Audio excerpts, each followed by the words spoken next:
할렐루야, 반갑습니다. 다 같이 기도하겠습니다. 고마우신 주님 감사합니다. 이 아침에도 주님을 경배하는 주의 백성들 위해 주님의 지혜와 성령의 충만함을 부으셔서 주의 말씀을 깨닫게 하시며 성령의 음성을 들을 수 있는 저들이 되시도록 주께서 친히 교사가 되어주셔서 저희들을 깨우쳐 주시옵소서. 예수님의 이름으로 감사하며 기도하옵나이다. 아멘. 네, 오늘 사도행전 23장 두 번째입니다. 지난 시간에 이어서 오늘 17절부터 보겠습니다.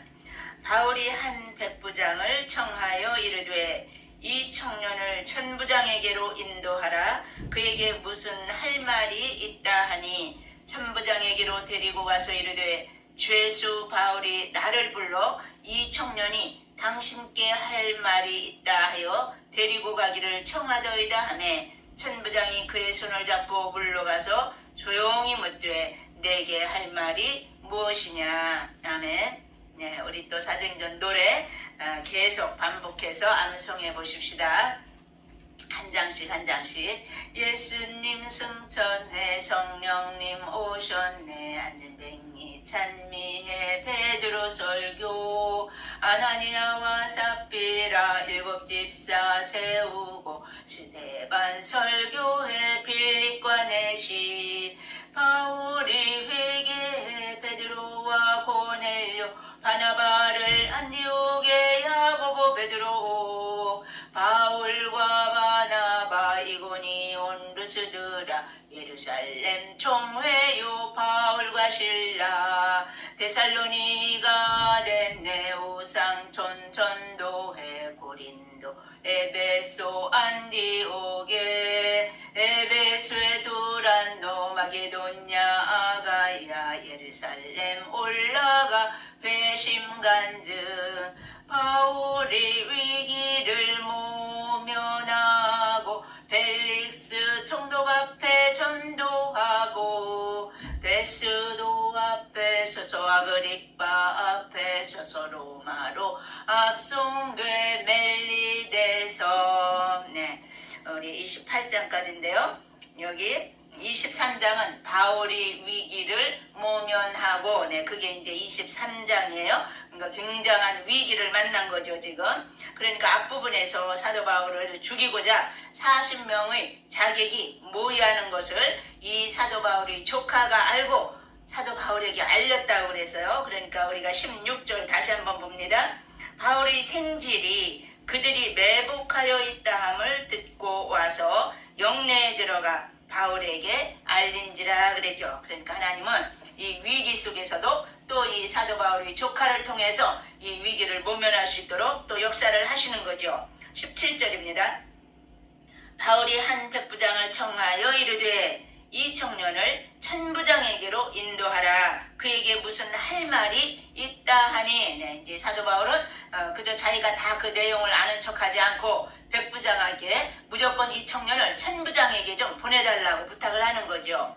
18절입니다. 천부장에게로 데리고 가서 이르되 죄수 바울이 나를 불러 이 청년이 당신께 할 말이 있다요 데리고 가기를 청하더이다 하매. 네, 지금 백부장이 천부장에게로 간 거죠.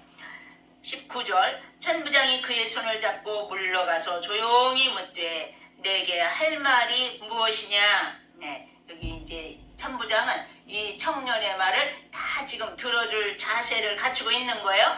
이 천부장은 치안을 담당하고 있기 때문에 이제 무슨 또 특별한 일이 생겼나 보다 그것을 알고 이제 청년을 대하는 거죠. 20절 대답하되 유대인들이 공모하기를 그들이 바울에 대하여 더 자세한 것을 묻기 위함이라 하고 내일 그를 데리고 공회로 내려오기를 당신께 청하자 하였으니 당신은 그들의 청함을 따르지 마옵소서. 네, 지금 너무도 자세하게 이 청년이 천부장에게 알려주는 거예요. 여기서 유대인들이 공모하기를 그래서요. 이 유대인들 하면 대제사장과 장로들을 지금 말하는 거죠. 그리고 그들이 지금 40명의 그 자객과 지금 공모했다. 지금 그 소리죠. 그들 중에서 바울을 죽이기 전에는 먹지도 않고 마시지도 않기로 맹세한 자 40여 명이 그를 죽이려고 숨어서 지금 다 준비하고 당신의 허락만 기다리나이다 하니. 네, 그러니까 그들이 자세한 것을 묻기 위함이라고 하면서 사도 바울을 지금 무조건 데려오라고 당신한테 연락이 올 겁니다. 지금 그 소리죠. 그러니까 그들에게 따라가지 말라고. 22절 이에 천부장이 청년을 보내며 경계하되 이 일을 내게 알렸다고 아무에게도 이르지 말라 하고. 네, 지금 또 이 천부장도 이 청년에게 청년의 이야기를 다 받아들여 준 거예요. 그리고 이 일을 비밀로 하자. 네, 너와 나만 알자. 지금 그러면서 사도 바울의 생질까지도 위험이 닥칠 수 있다고 생각을 한 거죠. 그리고 또 하나는 그들이 또 다른 계책을 꾸밀 수도 있기 때문에 우리가 안다는 것을 그들이 알면 눈치를 채면 또 다른 계획을 이제 꾸며나갈 것이니까 더 힘들어지잖아요. 그러니까 더 이상 이 이야기를 아무에게도 이르지 말라고 부탁을 했어요. 23절 백부장 둘을 불러 이르되 밤 제3시에 가이사랴까지 갈 보병 200명과 기병 70명과 창병 200명을 준비하라 하고 또 바울을 태워 총독 벨릭스에게로 무사히 보내기 위하여 짐승을 준비하라 명하며 또 이 아래와 같이 편지하니 일러스되. 네, 그러면서 지금 즉시 지금 이 천부장이 막 계획을 세워나가는 거예요. 그러면서 백부장 2명에게 이제 명령을 내리는 거죠. 밤 제3시에 그래서 제3시면은 밤 9시, 네, 저녁 9시, 늦은 저녁 9시를 말하는 거고요.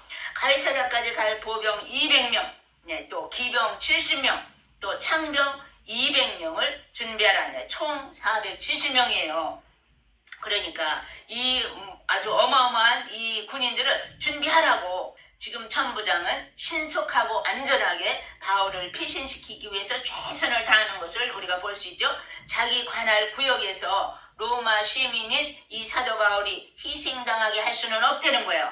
그래서 하나님께서는 이 사도 바울을 가장 안전한 방법으로 예루살렘을 떠나도록 이 천부장을 사용하셨던 거죠. 이제 짐승까지 대동해가지고 태워서 총독 벨릭스에게 무사히 보내려고 짐승까지도 준비하라고 명령을 내린 거죠. 그러니까 여기서 거기까지는 90km 정도의 거리거든요. 25절 또 이 아래와 같이 편지하니 일러스되 클라우디오 루시아는 총독 벨릭스 가깝게 문안하나이다. 이 사람이 유대인들에게 잡혀 죽게 된 것을 내가 로마 사람인 줄 들어 알고 군대를 거느리고 가서 구원하여다가 유대인들이 무슨 일로 그를 고발하는지 알고자 하여 그들의 공회로 데리고 내려갔더니 고발하는 것이 그들의 율법 문제에 관한 것뿐이요 한 가지도 죽이거나 결박할 사유가 없음을 발견하였나이다. 네, 지금 이제 편지를 보내면서 그러니까 클라우디오 루시아 이 천부장 이름을 이렇게 이제 말하고 있는데요. 클라우디오라는 이름은 로마식 이름이고요. 루시아는 헬라식 이름이에요. 그러니까 자기 이제 이름을 먼저 밝히고 총독 벨릭스 가깝게 문안하나이다. 그래서요. 이제 서면 진술서를 로마법대로 지금 써 내려가는 거예요. 보통 전형적인 편지 형식으로 써 내려갔는데 첫 번째는 이제 발신인을 적었고요. 그 다음에 두 번째로는 수신인, 네, 받는 자를 적었고요. 그 다음에 이제 세 번째로는 문안 인사가 들어갔죠. 그 다음에 이제 네 번째로 내용이 들어가는 것을 우리가 볼 수 있어요. 그래서 27절 이 사람이 유대인들에게 잡혀 죽게 된 것을 내가 로마 사람인 줄 들어 알고 군대를 거느리고 가서 구원하여다가. 그러니 이제 처음에 자기가 이제 너무도 상황이 급박하니까 사도 바울을 무조건 체포하고 때려라, 채찍질하라, 네, 이렇게 했던 것을 싹 빼버리고 지금 자기가 이 사도 바울이 로마인이었기 때문에 그를 구해냈다. 네, 지금 여기서부터 이제 시작을 하는 거죠. 로마 시민인 사도 바울을 자기가 최선을 다해서 잘 구원한 것으로 이처럼 이제 글을 쓰고 있는 거죠. 29절 고발하는 것이 그들의 율법 문제에 관한 것뿐이요 한 가지도 죽이거나 결박할 사유가 없음을 발견하였나이다. 네, 그러니까 이들이 지금 난리를 치는 것이 율법 문제 가지고 이러한 난리를 치는 거라고. 사도 바울을 죽이거나 결박할 아무런 이유가 없다고. 그러니까 무죄 판결을 내리는 거예요. 지금 이 천부장은. 그러면서 자기가 발견한 것이라고 무죄를 시인했어요. 30절 그러나 이 사람을 해하려는 관계가 있다고 누가 내게 알려주기로 곧 당신께로 보내며 또 고발하는 사람들도 당신 앞에서 그에 대하여 말하라 하였나이다 하였더라. 네, 그러니까 이 40명의 자객이 사도 바울을 죽이려 한다는 소식을 들었기 때문에 곧바로 당신께 보내는 것이 옳다고 생각했노라고. 그래서 고발한 자들도 당신 앞에서 말하라고 그렇게 이제 이야기를 했다는 거죠. 여기서 지금 이 천부장은 하나님 앞에 쓰임받고 있는 거거든요. 이 순간만은 이 사도 바울을 살리기 위해서 이제 하나님의 큰 도구로 쓰임받는 길이죠. 그러니까 하나님은 때로는 이방인을 통해서도 사용하시고 세상의 그 어떤 자연을 통해서도 하나님의 뜻을 이루고 계시다는 것을 우리가 믿어야 되는 거죠. 꼭 믿는 자만 들어서 쓰는 게 아니라는 거예요. 때로는 악인들도 들어쓰시고 때로는 믿지 않는 자들도 이방인들도 들어쓰시고 하나님의 방법은 무한하다는 것을 우리가 이제 알 수 있는 거죠. 31절 보병이 명을 받은 대로 밤에 바울을 데리고 안디바드리에 이르러 이튿날 기병으로 바울을 호송하게 하고 영내로 돌아가니라. 네, 여기 이제 안디바드리라고 나오는데요. 예루살렘과 가이사랴 사이에 있는 도시인데요. 거기까지는 한 56km 이상 그 거리예요. 그러니까 밤새 그 머나먼 거리를 이들이 강행군을 했다는 거죠. 그래서 이튿날 기병으로 사도 바울을 호송하게 하고 보병들은 돌아갔다. 이제 안전한 거리까지 이제 왔으니까 보병은 돌아가라 하고 이제 거기서부터 또 이제 많은 몇 킬로를 또 가야 되는 거죠.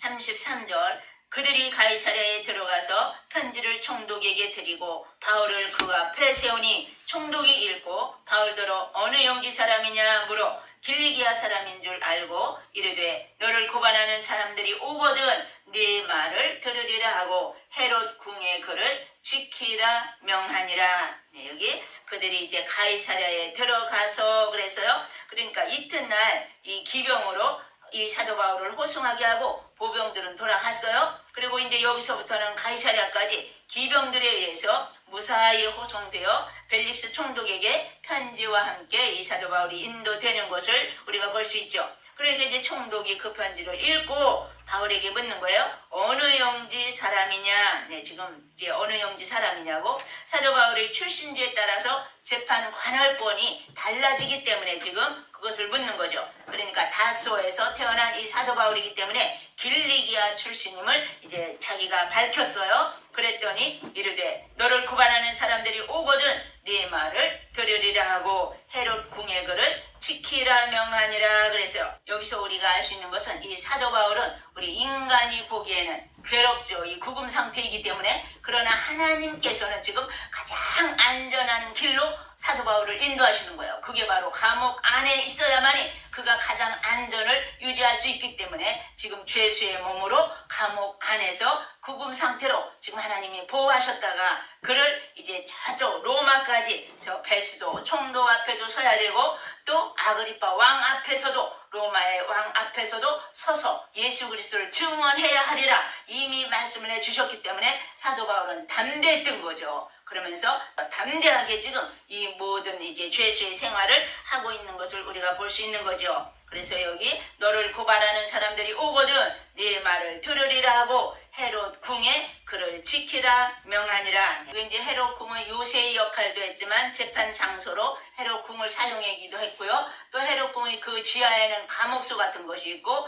또 이제 거기에서 이 사도 바울이 구금 상태로 아마 보호받고 있었던 것 같아요. 그러니까 하나님은 사도 바울이 가장 안전한 길을 이처럼 이 감옥을 택한 거예요. 그리고 죄수의 몸으로 하나님께서는 사도 바울을 보호하시면서 지금 로마인들의 손을 통해서 유대인들로부터 보호해 주시고 그를 또한 로마까지 이 죄수의 몸으로 이제 하나님께서 보내기 위해서 그래서 로마의 이 베스도 총독과 또 아그리파 왕 앞에서 예수 그리스도를 증거하도록 하나님께서 계획을 세우고 계시거든요. 그러니까 하나님의 뜻이 다 이루어질 때까지는 사도 바울은 죽지 않는다는 것. 이 400명의 자객뿐만이 아니라 1000명, 2000명이 몰려든다 할지라도 하나님의 사명을 끝내기까지는 사도 바울은 죽지 않는다는 것을 우리는 확실히 알 수 있는 거죠. 이제 사도 바울도 그러한 믿음을 가지고 자기가 로마까지 가야 하리라. 네, 그 심령으로 담대히 섰던 것을 우리가 볼 수 있죠. 그래서 여기 벨릭스 총독 앞에서도 이제 예수 그리스도를 증거하기 위해서 우리가 단단히 지금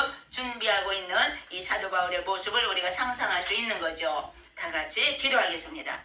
할렐루야. 살아계신 주님 감사합니다. 이 많은 고위층들에게는 사도 바울의 지식을 통해서 그들에게 예수 그리스도를 증거케 하시고 또한 연약한 자들에게는 연약한 모습으로 주의 복음을 증거케 하셨던 것을 저희들이 바라봅니다. 이제 하나님의 크신 뜻을 저희들로 하여금 깨달아 알게 하시고 우리 한 생명 한 생명에 대한 하나님의 크신 뜻이 있다는 것을 저희들로 하여금 확신하게 하시고 우리의 삶이 진정 하나님 보시기에 어떠한 삶이 되어야 되는지 우리가 깨닫고 바로 살아갈 수 있도록 주여 도우시고 함께하여 주시옵소서. 예수님의 이름으로 감사하며 기도하옵나이다. 아멘. 하늘에 계신 우리 아버지여, 이름이 거룩히 여김을 받으시오며 나라의 임하오시며 뜻이 하늘에서 이룬 것 같이 땅에서도 이루어지이다. 오늘날 우리에게 일용할 양식을 주옵시고 우리가 우리에게 죄 지은 자를 사하여 준 것 같이 우리 죄를 사하여 주옵시고 우리를 시험에 들게 하지 마옵시고 다만 악에서 구하옵소서. 나라와 권세와 영광이 아버지께 영원히 있사옵나이다. 아멘.